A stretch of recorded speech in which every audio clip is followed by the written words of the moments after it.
Good afternoon and welcome to today's office hours presentation. This is Paul Hoyt talking to you from a hotel room in Lake Las Vegas, Nevada. I've been here for the last 8 days or so at a CEO Space Business Growth Conference.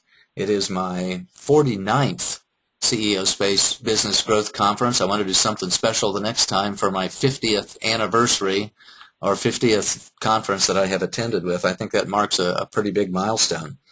And so at some point in time, we'll broadcast another office hours from CEO Space. I want to formally welcome you to our office hours presentation today. It's a relaxed, informal mentoring program that we do almost every Monday at noon Pacific time. We did miss last week because of the conference, and I'm happy to do it this week, so we'll do it for another 6 or 7 weeks in a row, and then we'll probably miss another one for the first Monday of the next CEO Space Conference. This recording is going to be available online for a few days, and then all recordings are archived in our members area. And those of you listening to the call today may or may not be authorized to see all of the recordings in the office hours area, because sometimes I allow people to listen to a recording, even if they haven't subscribed to the Paul Hoyt Library, just because I think it's going to be very helpful to them and I want them to get a taste of the library. So if you have not yet subscribed, I would encourage you to do that, because this is office hours number 38. So I've done 38 different presentations on different subjects over the course of the next 8 or 9 months. And the ideas keep coming. Some of those ideas, by the way, come from you. So if there are anything that you would like for me to talk about, or perhaps an office hours presentation that you would like for me to repeat, I am be honored to consider that. I am soliciting your ideas. The reasons I do office hours is because I know that becoming a successful small business owner is a great experience, but I also know that it's tough. You need training and a whole bunch of other things. I also want you to get to know me, because when you do, you'll know that I really care about you and I want you to succeed. Our agenda for today is we're going to have an in-depth discussion of a business success principle. Then we're going to have some closing remarks, some special offers, and the invitation for next week's session, and then open questions and answers. I want you to join us today. Today we're doing the first time that we've done this in a while. I want you to join us with our Facebook Brilliant Business Group. The URL for that is https://www.facebook.com/groups/brilliant business. Or the easiest thing, of course, is just get into Facebook and search for the term Brilliant Business, and we'll allow you to join the group. So for today, if you are online and can listen to the presentation or watch the presentation and also be on Facebook, I know many of you have a couple of monitors out there, or you can make this presentation a little bit smaller and be on Facebook at the same time. Enter your comments and suggestions and takeaways and insights that you get from the presentation in the Facebook group, and I'll support you, and my assistants Marcel and Stephanie will support you, and we'll be able to carry on a conversation a little bit in the context of Facebook. And because it is a support community, I certainly encourage you to support each other as well. So if somebody posts an insight or a question, you all are very capable business people with years of experience, and you can support each other in the same way that I can support you. So make comments, ask questions, share your insights and your takeaways from today's call in our Facebook Brilliant Business Group. Today's topic is on what are your gaps, your business foundation profile. As always, I try to relate the subject matter to one or more of the key performance areas of business, and determining what your gaps are, assessing those gaps, and creating a plan to close those gaps is square in the area of leadership. That's one of the business success principles in the Beyond Business Survival CEO training program that I created.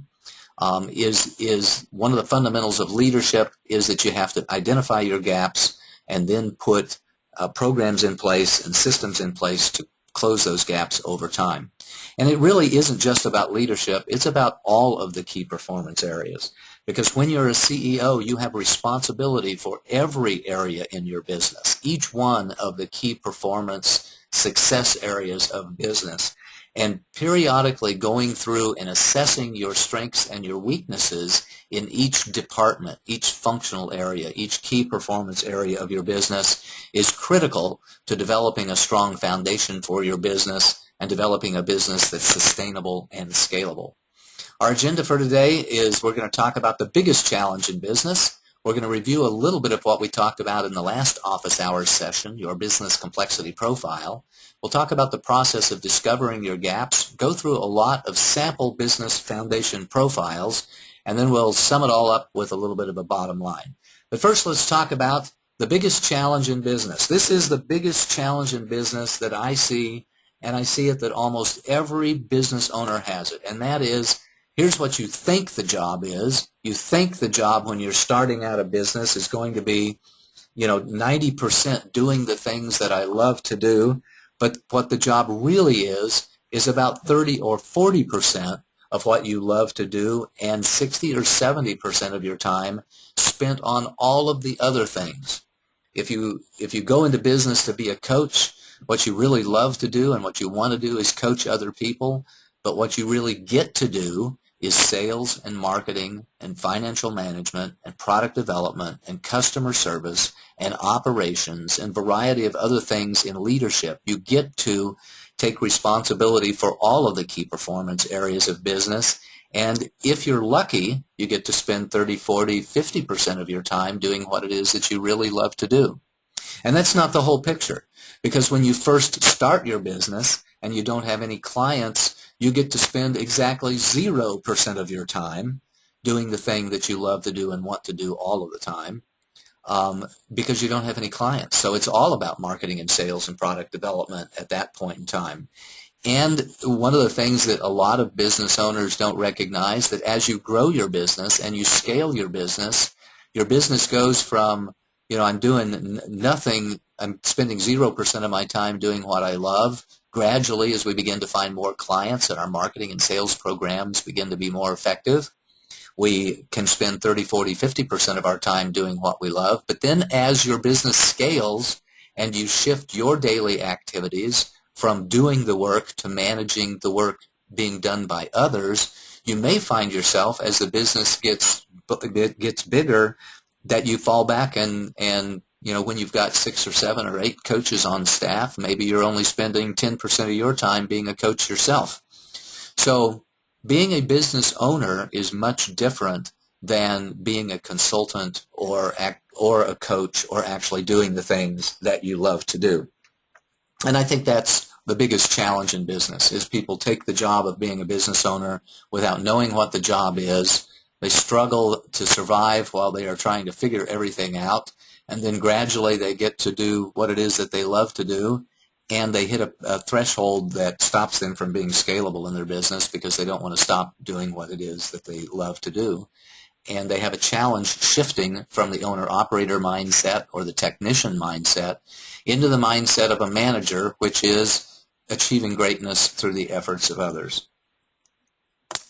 But in the last office hours, we talked a little bit about business complexity profiles. If you didn't see the last office hours session, I strongly encourage you to go back and watch that, because business complexity profiles of understanding that not all businesses are created the same and not every business is complex. Some businesses are simple, some businesses are highly complex, is very important to your success as a CEO.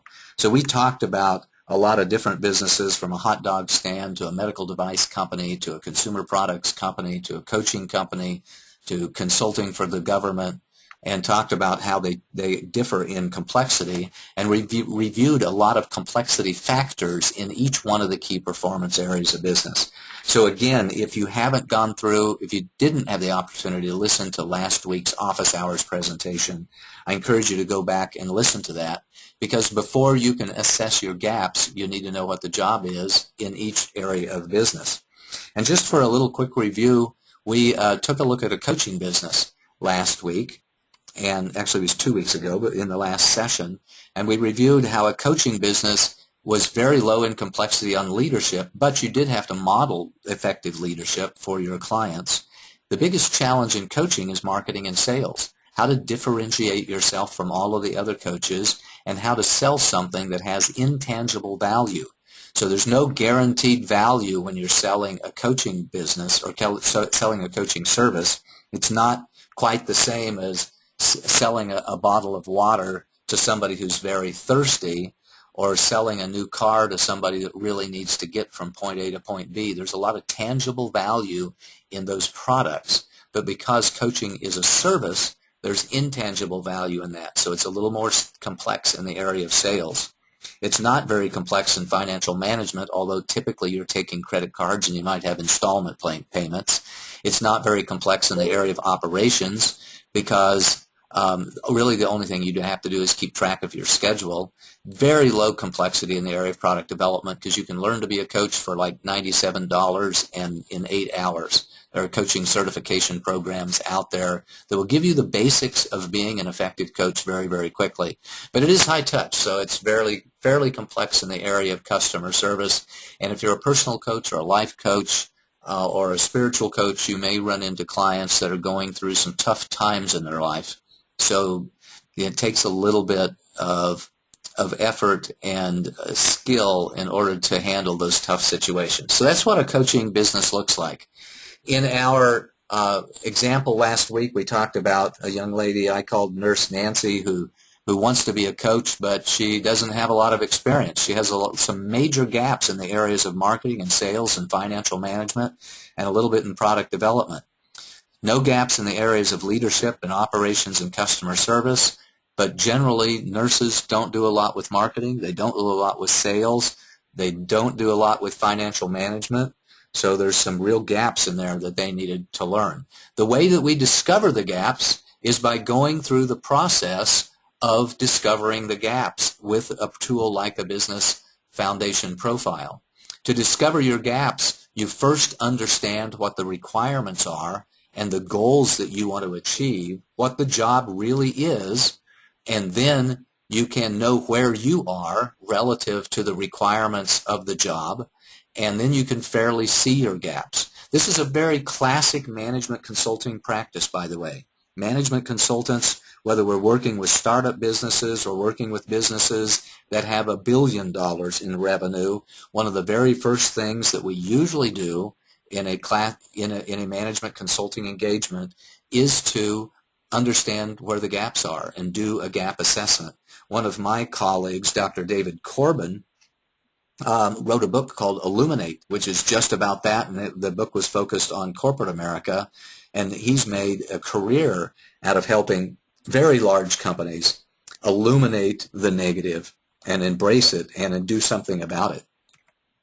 And I think it's best done every time your strategy is reset.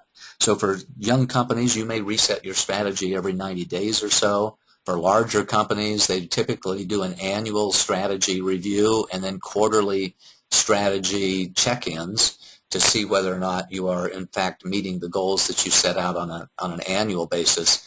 But every time that you adjust the strategy just a little bit, I think it's a very useful practice to go through and assess your gaps again as well. In fact, I'm such a big believer in this. I wrote a book in it. My first book that I wrote, called The Foundation Factor, was published in 2004. We defined over 140 best practices in business in all of the key performance areas of business. And in that book, it provides a mechanism by which you can rate yourself overall in each one of the key performance areas and individually in each one of the 140 plus best practices in that. In my early days of consulting, I did this practice where we went through all 140 of those best practices for companies, and what I found out that was a little too complex. So now we just go through them one by one. And when we discover your gaps, we go through the key performance areas one by one and assign a score from 5% to 95% relative to where you need to be in your business in the next 6 months and according to the requirements of your business. Again, the requirements of a hot dog stand are not the same of a medical device company, so naturally it takes a different skill set, it takes a different mindset, and there are different gaps based upon whoever owns the business and where they are in the stage of business.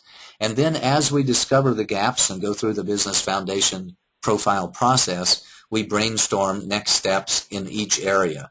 And like so many other management consultants, business consultants, doing this gap analysis is a cornerstone of the way that I work with my clients as well. In many of my initial engagement packages, we do the business foundation profile, and then we repeat it and check in with it, every quarter or every year, depending upon the volatility and the changes that we see in the business itself, and whether or not the strategy has shifted considerably. I'm going to run through several different sample business foundation profiles and talk to you a little bit about them, and you can check in with yourself to see whether or not you think that this fits for you. This is the most common business foundation profile that I see. And in this profile, we see business owners who are strong in product development, and they're strong in customer service, which means they really know how to deliver a great product and deliver a great service to their clients, but they're typically somewhat weaker in the area of leadership. They're somewhat weaker in the areas of operations and administration and financial management. They're usually quite weak in the area of sales, and they are usually extremely weak in the area of marketing. The reason why they're most weak in the area of marketing is that marketing is one of the most challenging of all of the areas of business. Most people don't get experience in marketing when they're working for corporate America, because it's only the marketing department that does marketing. And with small businesses, they may not even have a marketing department.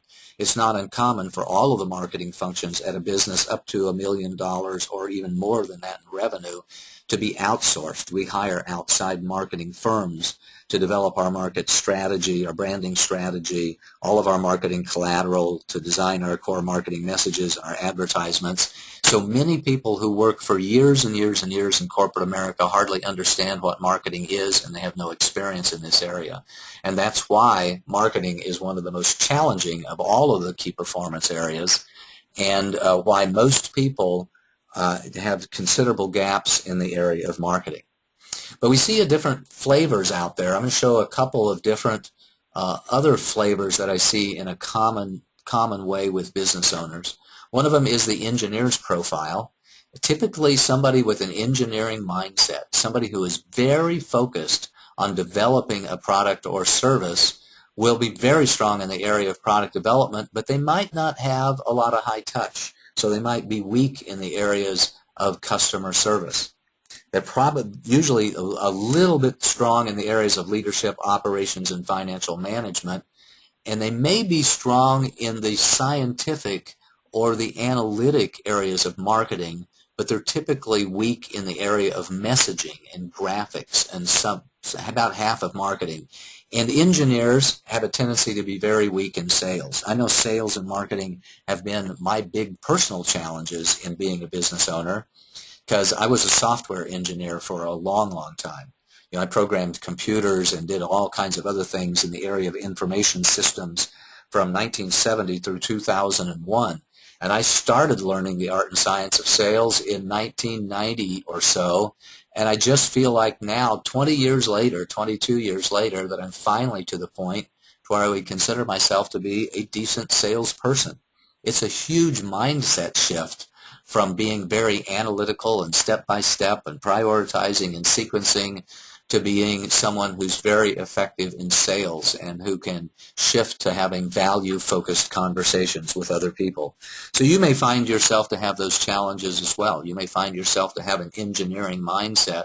And if you do, rest assured that sales and marketing are among the most challenging of the key performance areas for those of us who are engineers and accountants and computer programmers who have that very left brain mentality. Likewise, a salesperson's profile looks much different. Salespeople are typically also pretty good in product development and customer service, and they're really good in sales.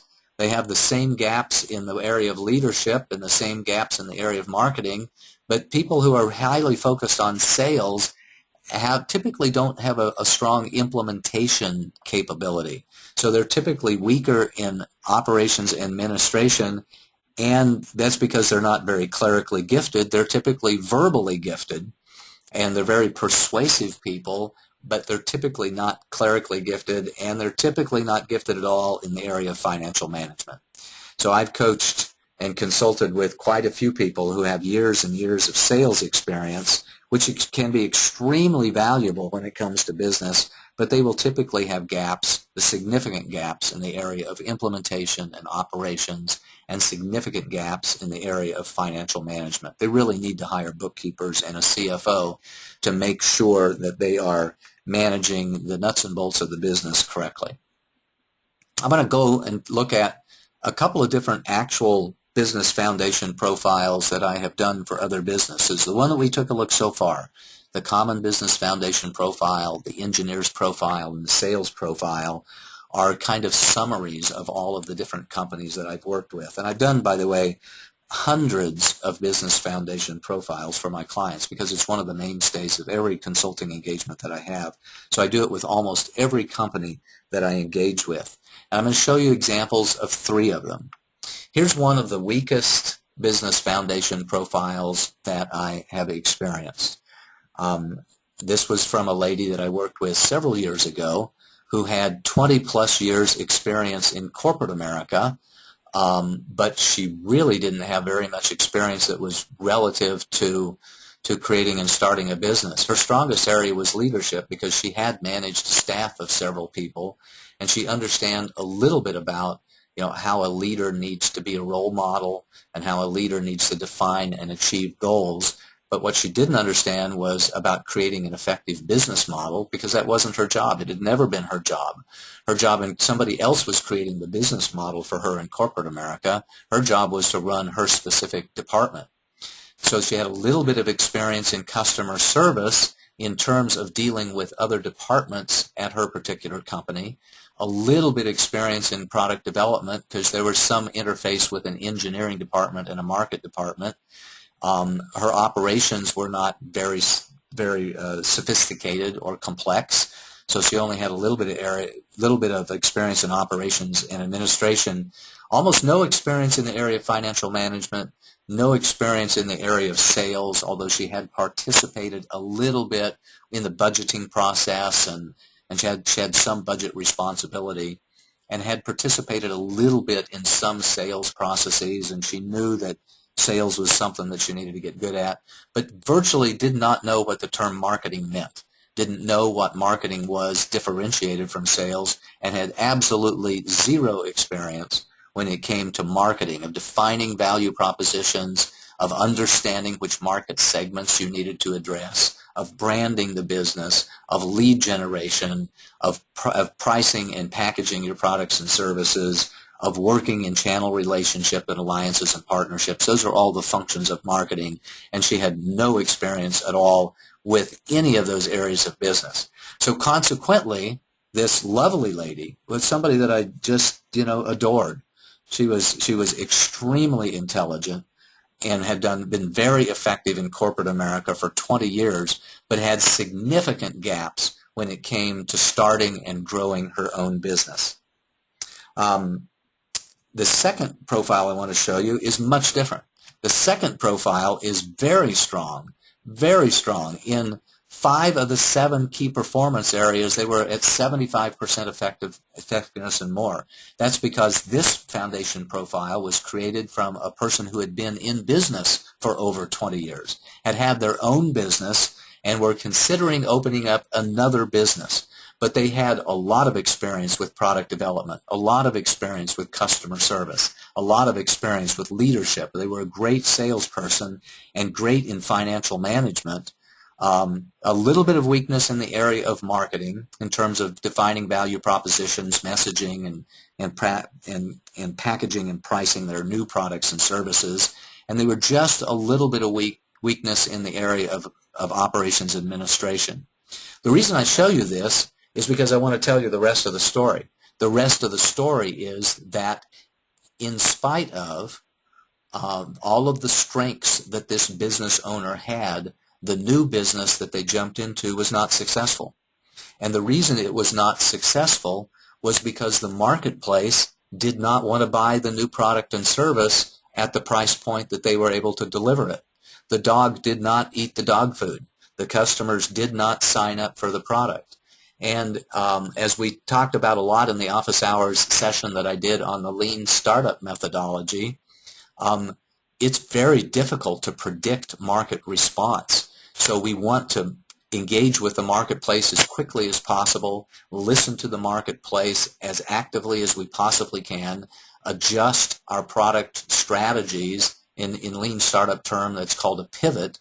We want to pivot our plans and make adjustments to our plans, make course corrections based on the response of the marketplace. In this lady's case, who I also really enjoyed working with, the market did not respond in a way that she needed it to respond in order to create a profitable, sustainable, and scalable business. So we essentially dropped that other product line, and she's continuing to operate in her current business and quite successfully over time. So even if you can get really strong in business, the lesson that I wanted to share with you when it came to this profile is you still can't predict market response. So you really have to take the innovator's attitude towards bringing new products and services to market, or your existing products and services towards new marketplaces in order to make that new business venture or that new product line successful. Here's the third one I want to show you, and this is again an actual customer profile or business foundation profile that I did for a business that had been around for 10 years. They were very comfortable in the area of customer service. They had effective leadership. They were extremely strong in financial management, closing the books every month, doing cash flow forecasts, really understand exactly where they were. And they were a little bit weak in the area of product development because they were bringing out some new products. For the first 10 years of their business, they had been distributing other people's products, but now they were wanting to shift their strategy and create their own branded products. So because of that new complexity, they had gaps in the area of product development. They had some gaps in the area of operations and administration, that there were some inefficiencies that we discovered in various departments at their company, and they had a few gaps in the area of sales. Some of their sales teams were performing effectively, but not all of their sales teams were performing effectively, and they had some gaps in the area of marketing, even though that they had a successful business. This business, by the way, had about $10 million a year in revenue. The people that I were working with, the CEO of the company, was personally making $1 million a year. But even with that strength, even with that revenue strength, that profitability strength, they still had gaps in their business foundation relative to where they wanted to be, relative to where they wanted to take the business. Whether they wanted to be a $20 million business, they wanted to come out with their new branded products, they wanted to go into new markets. So they had gaps relative to where they wanted to be. And this was the actual foundation profile that we created for them that pointed out the gaps and allowed us to create strategies to close those gaps in the area of marketing, in sales, and in operations, and in product development. So here's the bottom line. The bottom line is every business has gaps. My business has gaps. Your business has gaps. The gaps need to be assessed periodically because things change. Our strategy changes, the response of the marketplace changes, the competitive positioning changes, the economy changes. So whenever things change internally or externally, or your vision or your dreams change, it's time to assess your gaps. If your business is not going well, if you're feeling stressed and challenges, the time to assess your gap is right now. If the business is going well, the time to assess your gaps is once a year at least, or whenever you decide to have a significant change in your growth strategies. And your business foundation profile will change over time because your gaps will change over time. And I would say, from the bottom of my heart, there can be great value whenever you close your gaps. So the first step is to assess and identify our gaps, and then the next step is to create a plan to close the gaps that we have. And ideally, whenever you close gaps, that it would increase your profitability, increase your sustainability and predictability of your business, and increase the opportunity that you have to grow your business, increase the scalability of your business too. So that's been our agenda today. Today's been a fairly short office hours compared to the ones that I go on about in the past. And this is the agenda. We talked about the biggest challenge in your business is in knowing what the job is, that most small business owners take the job without knowing what the job is, and the job changes over time. As your business grows, your job changes. As the competitive environment and the economic environment changes, your job changes. We talked about how important it is to understand the requirements of your business and complete your own business complexity profile and the process of discovering the gaps, and went through several sample plan profiles before we talked about the bottom line. So here's your homework. I want you to think about creating your own business foundation profile. I want you to think about going through each area of your business top to bottom and understanding what your weak areas are and what your strong areas are. And be fair with yourself. Be objective with yourself. Be ruthlessly open with yourself. Prioritize the next steps in each of the areas of business that you might have. And if you need help or support, get a CEO coach. As I mentioned, I've done this literally hundreds of times with clients all over the country. If I were to do it with you, it takes about 75 minutes to complete your business foundation profile, and it's a cornerstone of the consulting engagements that I work with my clients. It's usually step 3 in a process, by the way.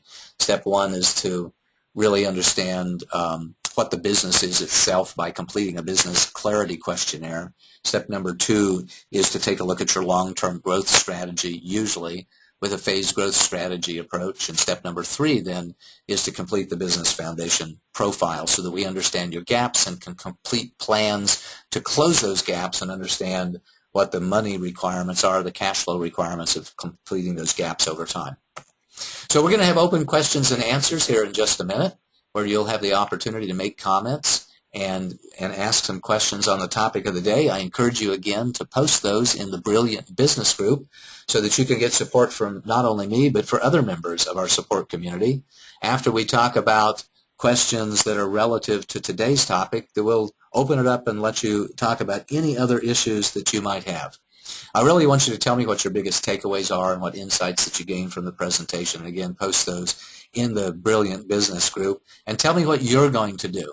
So an ideal question might be is, wow, I realize that I'm weak in the area of marketing and I'm going to consider hiring a marketing coach. Or I realize that I'm weak in the area of financial management and I'm going to consider working with a bookkeeper or a CFO. So tell me what you're going to focus on based on the gaps that you discover and how those gaps might be holding you back. As a business consultant, my approach is to be a CEO coach. That's the first thing that I love to do, and I love being a CEO coach. I love working one-on-one with small business owners to help them make amazing progress in the next 90 days. We do that through consulting and mentoring services and some fundamental training programs that we've got to help you know what you need to know and do what you need to do in order to avoid risks that will slow you down or shut you down. My offer for today is a free 30-minute strategy problem-solving session. I did, I think, 50 of those in the last week here at CEO Space. And if you're joining us a little bit late, I am broadcasting from the CEO Space Business Growth Conference in Lake Las Vegas in my hotel room, which is why you're not seeing my smiling face on the camera. And I did probably 50 different one-on-one sessions of a half an hour or longer with business owners or people who are just starting to be a business owner. In some cases, they've been in business for 10 or 20 years. Several of the companies I talked to here had millions and millions of dollars in revenue. But we talked about a free 30-minute strategy problem-solving session, and that's the offer for you. And the agenda of those sessions is that we're going to check in with your status. We're going to solve a problem or help you make a decision, and we'll see if I can support you in some other way through one of my consulting coaching engagements or some of my information products. Our next office hours will be on Monday, July 6th, a week from today, and the topic is the pillars of small business support. I'm getting a great deal of clarity on how to provide support to small business owners next week, right now today, and next week we're going to talk about it for the very first time. I've never given this presentation before. but I'm going to make it up and we're going to deliver it next week. The presentation is going to be on the pillars of small business support that'll give you some ideas about all of the ways in which you can get support in your business and help you make some really good decisions about that. In the meantime, if there are things that you would like for me to talk about and presentations that you'd like for me to deliver, go to paulsurvey.com, and I encourage you to do the homework in between this week and next week. And again, if there's a way that I can support you in doing your own business foundation profile, I'd be happy to talk about that. We're going to open it up for questions and answers in just a second, comments and questions on the topic of the day, and any other issues that you might have. And you can always contact me at paul@paulhoyt.com or give me a call at 415-997-8001. And if you would like to schedule a check-in session, if you've been a client of mine, free 15-minute check-in sessions are something that I offer to all of my clients. And if you're not currently a client and would like to consider that, then I offer a free 30-minute strategy session to solve a problem or help you set some direction for your business and see if there isn't a way that I can support you in achieving your goals in building the business of your dream. And with that, we're going to open it up for questions and answers for today, and I'll invite my assistants, Marcel and Stephanie, one or more of you to come off of mute and see if we have any questions out there. So Marcel or Stephanie, did you find any questions for us today? If you are there, I cannot hear you. Hey, Paul, it's Marcel. Yeah, we have a few questions here. Okay. Can you hear me now? Yes, I can. Thank you. All right. What happens if I'm weak in a lot of areas, like 3 or more?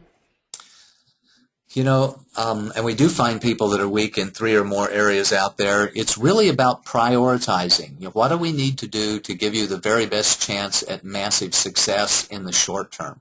So part of what I do after we do the business foundation profile, and during the process of doing the business foundation profile, we talk about what we might do in each one of the areas to improve the score in that particular area. And then when we get through with all of those, we take a look at, you know, it's typically a few dozen things. It's not at all uncommon to have, you know, 3 or 4 things that you might do to improve your score in the area of leadership or marketing or sales or any one of the areas. Then we prioritize them together, decide what your top 3 to 5 goals are of things that you want to accomplish in the next 90 days and prioritize them into goal number 1, goal number 2, goal number 3 so you can focus on those things. So it's about plugging the gaps that are really hurting you today.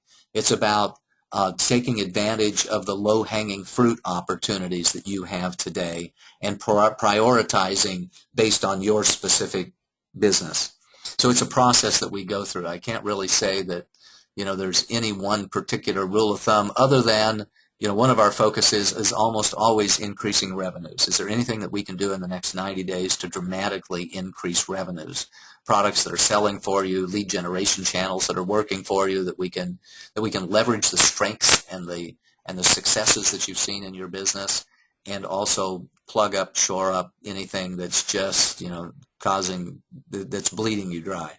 So it is about prioritizing and strategizing and figuring out what your top 3 goals are. Even if you're weak in a lot of areas, that doesn't mean that you need to plug the gaps in every area right now today. We want to plug the ones that are all about sales and delivery, so because those are the 2 most important areas. Is you got to sell something, you got to deliver it. Excellent. Next question. So in terms of collaborating with others and bringing in experts when maybe you have a weakness, like I'm looking at me for example, with a marketing business with a red market, like I'm, you know, working to redefine what makes me different. But at what point would you collaborate with like a leadership expert or a financial expert? Like, how do you know for sure if you need that? I think it comes from understanding what your gap is and how that gap is damaging your business. So you can have a gap, for example. Let's take one in the area of financial management. In the area of financial management, sometimes I see that people haven't implemented QuickBooks, they haven't closed their books, They really haven't done a P&L, and they haven't done a balance sheet in a while. They've clearly got some gaps in the area of financial management. But closing the gap in the area of financial management is not going to increase revenues. And if your position is that you need to focus your time and attention on delivering a good product or in selling a good product, honestly, even though you have a big gap in the area of financial management, you can wait 60 days or 90 days before you close that gap. I've seen companies wait for a year or more before they close that gap, because as long as you're able to manage cash flow and you're able to keep the company alive and keep it going, you don't have a tax liability until you've made a profit, until you have taxable income. So you might be able to wait a few months before you close that gap. It's really what's in front of you today, what's going to help you most in the next 90 days. And even if you have a significant gap in one or more of the areas, if it's not the thing that's hurting you today, then we'll defer that and put that off for tomorrow. It's a lot like a triage process. If you go into an emergency room, they have a particular process that they look at. The first thing they look at is the airway, and then they look at whether or not you're bleeding, and then they look at other things that might be bothering you. Because if they don't fix an airway problem, if you're not breathing, then it doesn't make any difference what they do for anything else, because you're not going to survive more than 5 to 10 minutes without having air. You're at risk of some serious brain damage if you're not getting oxygen to the brain in just a matter of 5 or 10 minutes. So that comes first. Then they start plugging the holes in your body and stopping the blood flow. And we want to do a triage process with your business as well. Make sure that you're breathing and surviving. Make sure that you're not bleeding money and cash out the door. And then we go to close the other gaps. Mm-hmm. Great. And is this taught in business school right now, or is this all your own learnings from your experience? I think it's taught in some MBA programs. I'm pretty sure it's not taught at the undergraduate level. One of the challenges that we have in America is that we don't teach people to be small business owners. There's only 2 types of business programs that I've ever seen out there. One of them is what we see in 90% of all of the business programs, that teaches you to be a good corporate employee. They teach you how to be a member of a marketing department in corporate America. They teach you about how to manage accounting in corporate America. They teach you how to be a leader in corporate America. And pardon me for that message that's coming through. Somebody's calling me, but I'm not going to be able to answer it. I know it'll go away here in just a second, because that's what those things do. Not anytime too quick, though, huh? Anyway, so in corporate America, in business school, they teach you to be a good corporate citizen. They teach you to, be a good employee of somebody else. There are some exceptions. You can go to entrepreneurial school, but that's mostly teaching you to be an entrepreneur in a very high growth business. So they want you to be a successful entrepreneur, to create the next Facebook, LinkedIn, Google, Twitter, to create some business that's going to grow to 100 million or 200 million or 500 million, in revenues. I don't think I've ever seen a program that teaches somebody to be a small business owner, that teaches you how to effectively start and run a business that's only going to have $500,000 in revenue or $1 million in revenue. Nowhere that I've seen teaches you what it's like to run a business that you are acquiring from somebody else. Most people equate the term entrepreneur with somebody who's bringing a new product or service to market, as opposed to a small business owner who may be bringing a small business or a new product to market, or may have acquired another business, or maybe it's not innovative at all. So I don't see any training programs out there in any colleges or universities that are focused on what I think is 80% of the small business market, which is somebody who wants to bring their own product and service to market and run a reasonable sized business. 85% of the businesses in America today have 5 or fewer employees, and I don't know of any programs out there, except for my own Beyond Business Survival training program, that really teaches business success principles for that particular market. Any next question, Marcel? Sure. How do I work with you to complete my own profile? Just give me a call. Give me a call for a 30-minute strategy session. I have a package I call the Small Business Growth Package, which is a series of 4 75 to 90-minute coaching sessions that we do together. And one of those sessions will be on your business foundation profile.